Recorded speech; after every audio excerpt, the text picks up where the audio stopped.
Magandang umaga mga boss. So isang maulang umaga, papasok tayo ngayon sa trabaho. Ako nga po pala isang HR in profession for more than 10 years. So I'm doing this because this is my passion on how to implement rules and regulations, and of course and how you motivate everyone and building harmonious relationship each and every staff. Napaka broad ng pagiging HR, and hindi ka naman tatagal sa gantong trabaho kung hindi mo rin passion gawin mo ang at kung ano yung dapat gawin. Okay, so for me, may 10 years experience as HR, marami na rin na-improve sa pagkatao ko, no? Even my personal life, no? And actually etong trabaho ko na to is one of the source of my happiness, no? Kaya dapat mga boss, hindi natin hinahayaan na maka-apekto lahat yung mga factors na yan sa araw-araw, especially sa ginagawa natin sa trabaho. So let's just focus on what we want to do, we want to deliver, and let's motivate each other. Kasi hindi naman din pwedeng tayo lang, no man is an island. So we have to involve each and everyone, especially sa team, sa group. So para gawin natin yun, kailangan marunong tayo sa communication, yung ating collaboration, yung ating commitment sa ginagawa. Those three things na kailangan natin prioritize. For that na magkaroon tayo ng sleep each day at a time. Again, samahan niyo ako ngayon, papasok sa trabaho, at tingnan natin kung ano yung mga mangyayari pa. Okay? Let's go!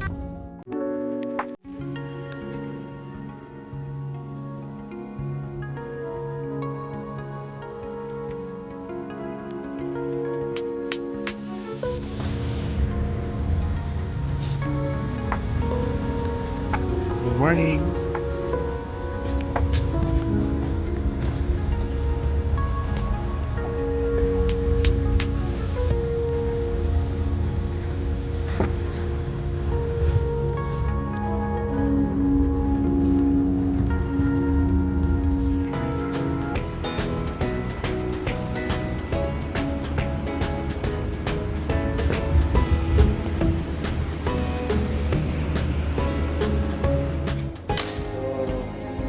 Siyempre, before we start our work, we need to sip a black coffee. So, the usual, si Ate Maricel, ang magiting na utility na nagre-prepare ng kape. Dire-diretso ang ating gawa. Kailangan natin ng kape. Okay? Again, yung mga mahilig dyan magkape, comment down below. Ako ay magkakape.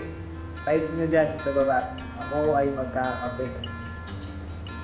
So, yung mga depende na yan, no? Pwede naman ibang yun natin. So, ano yung trick natin sa umaga. Okay? So, for me, coffee body.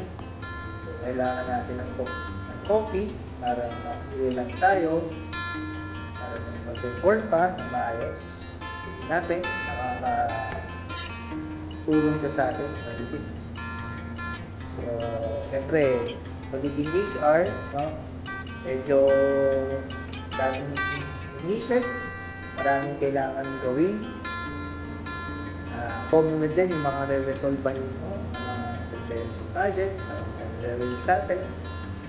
So, syempre, hindi naman yung basta-basta. So, kailangan natin yung bigyan ng tamang panahon. Okay? Okay? Para ma-resolve natin. Alright? So, magkakape lang muna ako and kita tayo. Maya. Peace out!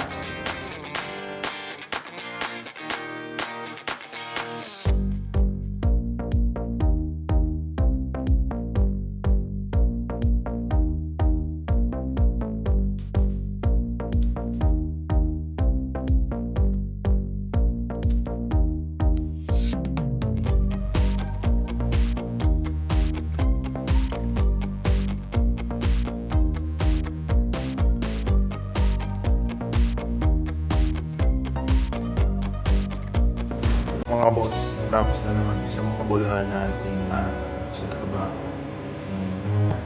We're now preparing to go. So, thank you so much for being part of this humble video.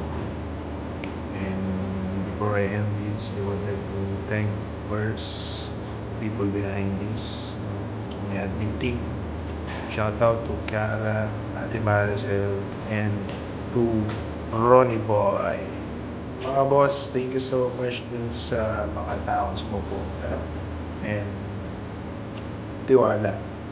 So, hope to see you and feel your presence pa rin sa mga upcoming gigs natin. So, watch out. So, subscribe tayo, and click the notification bell para sa update tayo sa mga susunod natin. So, peace out. God bless everybody.